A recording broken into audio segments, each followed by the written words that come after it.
O que é vida? É difícil responder, pois as coisas que consideramos vivas possuem características e capacidades muito diversas. Uma coisa podemos dizer: na vida está presente a interação entre os seres vivos, entre os compostos orgânicos e inorgânicos, metabolismo, mutação e adaptação, movimento e reação, crescimento e reprodução. No planeta Terra, podemos estudar a vida olhando diferentes organizações, desde as células até a biosfera. Neste vídeo, enfocaremos uma destas organizações: os biomas brasileiros. Mas você sabe o que são biomas? Não. Sei lá, algum ferimento, alguma mancha que aparece. Meu professor de colegial dizia que era ecossistema de elite. Biomas? Sei lá, reunião dos... tipo, fauna e flora, assim, uma coisa assim. Não sei o que é. O que é? Tá certo. Um bioma pode ser definido como um conjunto de comunidades vegetais e animais determinadas por fatores climáticos que ocupa grandes extensões geográficas. Conheceremos melhor esses biomas viajando com Zeca, um aventureiro que sempre que pode larga a vida tensa na cidade para conhecer o Brasil. Vamos nessa?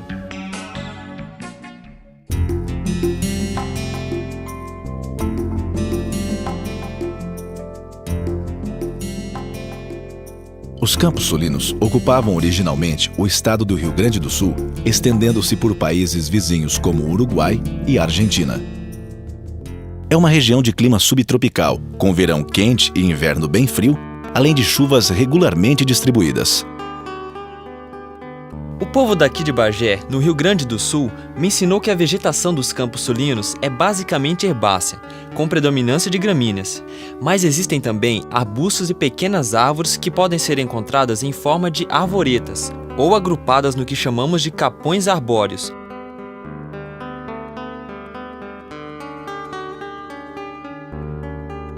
Nos Campos Sulinos vivem mamíferos como o tatu-galinha e o cachorro do mato. O cachorro do mato pode se alimentar de aves como a perdiz e até mesmo um pica-pau, porém não consegue caçar um gavião e muito menos uma ema.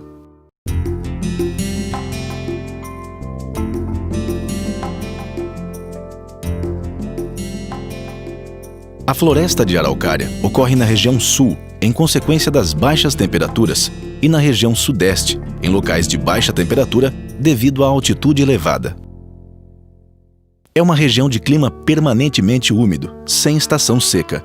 Sua vegetação apresenta-se mais densa nas encostas de morros e próximas a cursos d'água, ou ainda sob a forma de capões, que são manchas associadas a formações de campos.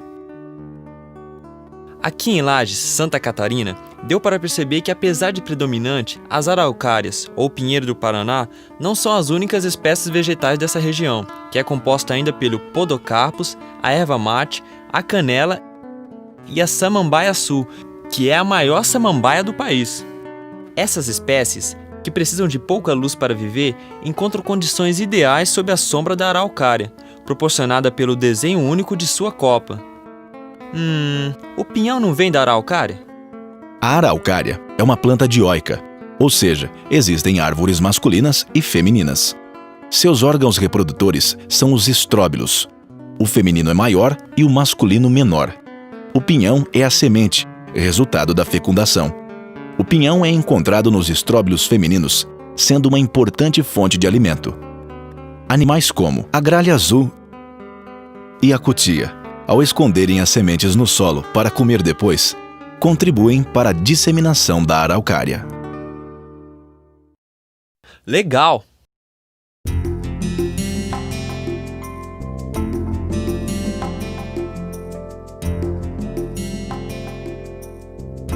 O Cerrado ocupava originalmente todo o Planalto Central.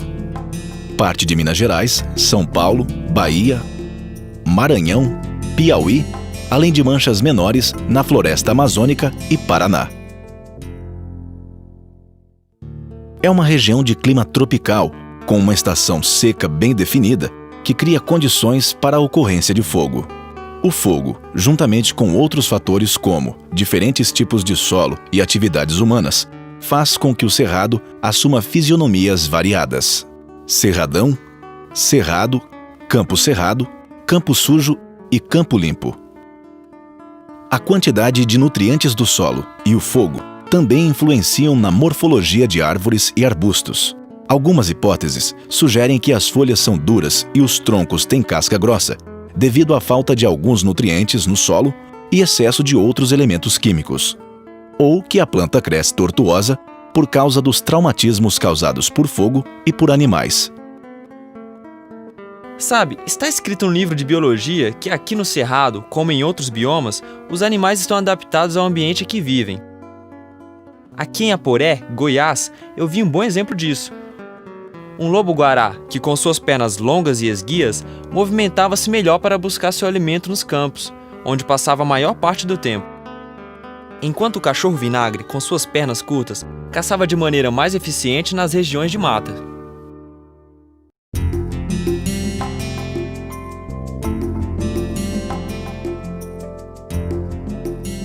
A Mata Atlântica ocorria originalmente nos estados do Piauí, Rio Grande do Norte, Paraíba, Pernambuco, Alagoas, Sergipe, Bahia, Minas Gerais, Espírito Santo, Rio de Janeiro, São Paulo, Mato Grosso do Sul, Goiás, Paraná, Santa Catarina e Rio Grande do Sul. Ela se desenvolve em diferentes climas, sendo a elevada precipitação o fator determinante de sua distribuição. O solo da Mata Atlântica é em geral raso e pobre em nutrientes. No entanto, ela é considerada uma das regiões de maior biodiversidade vegetal do planeta. Mas como esse bioma se desenvolve tanto nessas condições? A elevada precipitação, ao lado de outros fatores, favorece essa grande diversidade. Além disso, existem algumas interações de micro-organismos e vegetais que facilitam a rápida ciclagem de nutrientes, ajudando o vegetal a sobreviver em um solo pobre. No extrato superior, as copas das árvores apoiam-se umas nas outras, auxiliando a sustentação no solo raso. Uns biólogos que trabalham aqui em Cananéia, São Paulo, disseram que essa grande diversidade vegetal favorece a existência de muitas espécies animais, como aves e macacos, que ocupam os estratos superiores e raramente descem ao chão. É o caso do bugio, que grita para marcar seu território. Outros animais, como onças e urutus, ocupam o estrato inferior.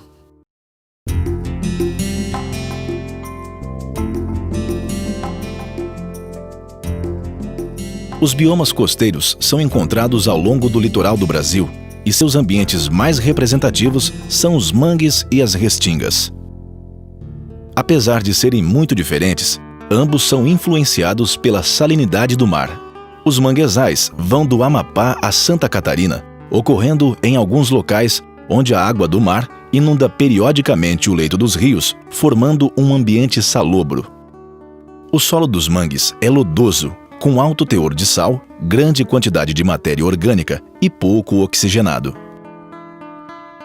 Olhando para a vegetação, dá para notar adaptações especiais nas raízes e caules, para ajudar na fixação e respiração, e nas folhas, para eliminar o excesso de sal.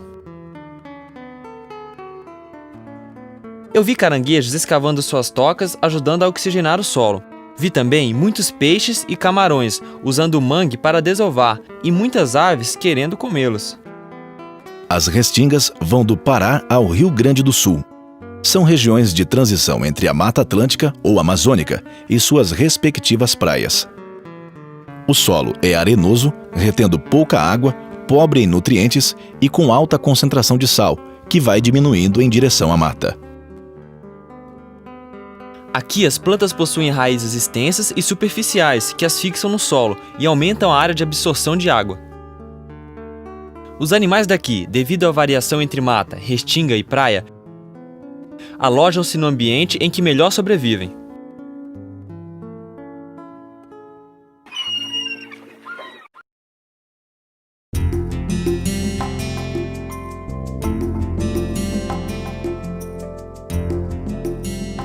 A caatinga ocupa quase todo o Nordeste brasileiro e o Nordeste de Minas Gerais. O clima é semiárido, com chuvas irregularmente distribuídas e temperatura média de 27 graus. A umidade relativa do ar é baixa e o solo, em geral, é bastante pedregoso e pouco profundo, retendo pouca água. Em certos trechos, nem existe cobertura vegetal contínua e a rocha fica visível. Dá para ver que a vegetação da Caatinga está bem adaptada a esse conjunto de fatores.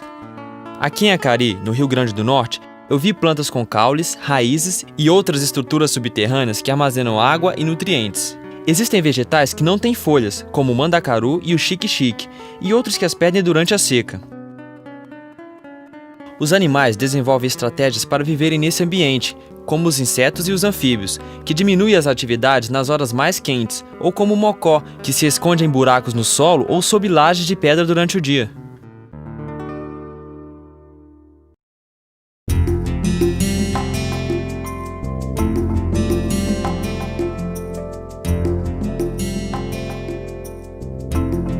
Ocupando cerca de 42% do território brasileiro, a floresta amazônica estava originalmente distribuída nos estados do Amazonas, Pará, Acre, parte do Amapá, Rondônia, Roraima, Mato Grosso, Tocantins, Maranhão e estendendo-se pela Guiana Francesa, Suriname, Guiana, Venezuela, Colômbia, Equador, Peru e Bolívia.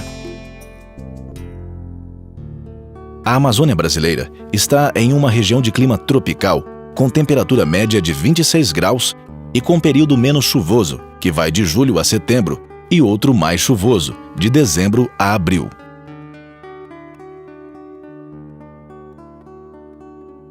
O povo daqui de Barcelos, na Amazônia, diz que a floresta pode ser dividida em 3 tipos, de acordo com o relevo e a quantidade de água. Tem a mata de igapó, que é quase sempre alagada, com plantas mais selecionadas para esse ambiente. A mata de várzea, que com terrenos baixos, sujeitos a inundações, tem o solo enriquecido devido à deposição de sedimentos. E tem a mata de terra firme, que nunca é inundada e é adaptada à pobreza de nutrientes do solo.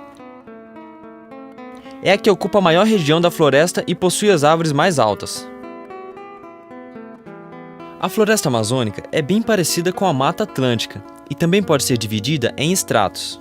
E como lá, aqui também existem animais que dificilmente descem ao solo, pois encontram em seu estrato tudo o que necessitam para viver. A Amazônia possui ainda uma fauna aquática muito diversificada, com peixes, répteis e grandes mamíferos aquáticos, como o peixe-boi e o boto.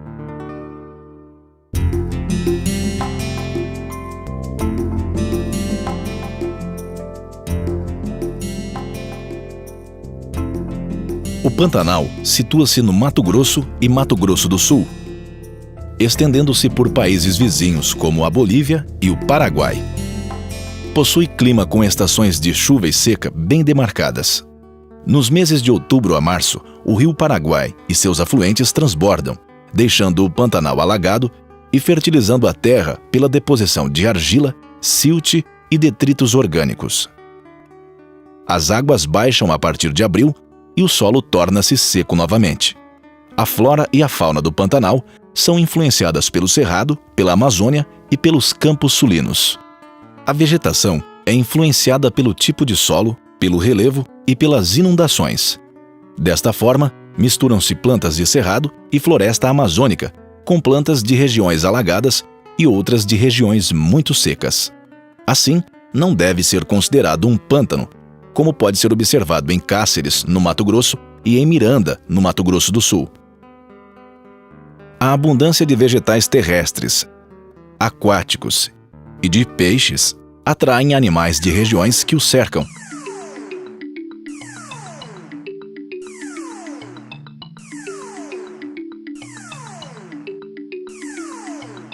formando uma complexa teia alimentar. Acho que essa minha viagem deu uma noção para vocês das interações necessárias para compor esse tipo de organização de vida, que é o bioma. Você se lembra? Mutação e adaptação, crescimento e reprodução, interações dos seres vivos entre si e com o ambiente. Mas a ação humana tem modificado esses biomas. Infelizmente, muitas dessas modificações têm sido feitas de maneira que causam degradação. Mas nem tudo está perdido. Existem ações como a criação de legislação de proteção ambiental, formação de unidades de conservação, reflorestamento, agricultura orgânica, dentre outros, que contribuem para a conservação destes biomas. E o que eu posso começar a fazer? Você pode começar conhecendo mais os biomas por meio de leituras e atividades práticas, conhecendo sua região e conversando com os moradores mais antigos, visitando unidades de conservação, cobrando políticas de proteção ambiental, consumindo menos água e energia. Enfim, todas as atitudes que direta ou indiretamente ajudem na proteção dos biomas.